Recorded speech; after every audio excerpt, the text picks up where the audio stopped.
Araw po sa bawat isa po sa atin, mga kapatid.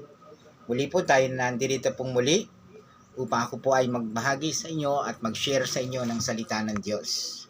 At nais ko po sa inyong basahin ang aklat po ng Kolosas 1:15 hanggang 16. Si Kristo ang larawan ng Diyos na di nakikita at siyang may kapangyarihan sa lahat ng nilikha, sapagkat ang lahat ng nasa langit o nasa lupa na nilikha man o hindi, pati ang mga naghahari sa namamahala, mga namumuno at may kapangyarihang espiritual ay pawang nilikha ng Diyos sa pamamagitan niya at para sa Kanya. Salamat po sa salita ng Diyos na atin pong binasa. Sa atin pong nabasang talata ay ipinakita po sa atin kung bakit pong mahalaga na magpuri po tayo sa Panginoon.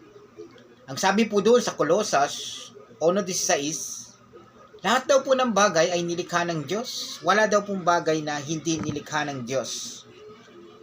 Sa lahat po ating nakikita ay tanging ang Diyos pong may likha nito.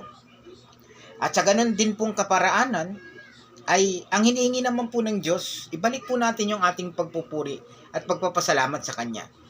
At bilang tayo na Kanyang mga nilikha, tayo po ay magpasalamat sa Panginoon.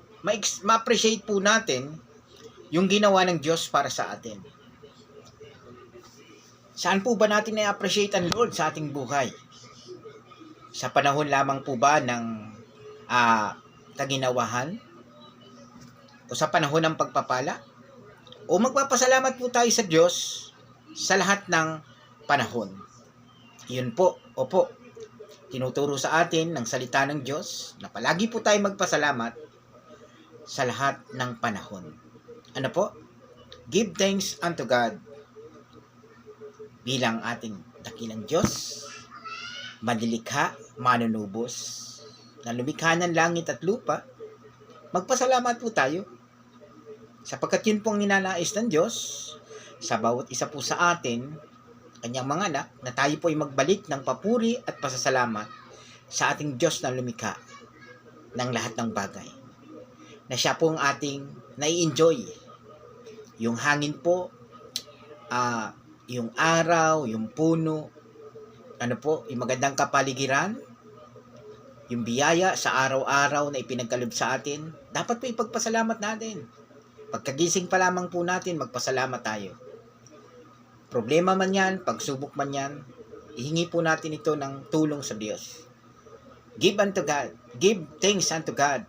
Ano po? Yan po yung nais ng Diyos. Sa atin pong buhay, doon po tayo tinuturuan ng Diyos na ma-develop yung ating pananampalataya. Na sa pamamagitan ng ating pagpupuri at pagsasalamat, pagbibigay natin ito ng parangal sa ating Diyos. Bigyan po natin karangalan ng Panginoon na siya lamang po ang dapat nating mapapurihan sa ating buhay. Bigay po natin ang buhay natin sa Panginoon. Muli po, nagpapasalamat po ako sa inyo sa oras na ipinagkaloob niyo po at sa oras po na ibinigay sa atin ng Panginoon upang makapagbahagi po tayo, makapag-share po tayo ng salita ng Diyos. Muli po, ini-encourage sa ng Lord na magpasalamat tayo sa lahat ng bagay na ipinagkaloob niya po sa atin. Ano po?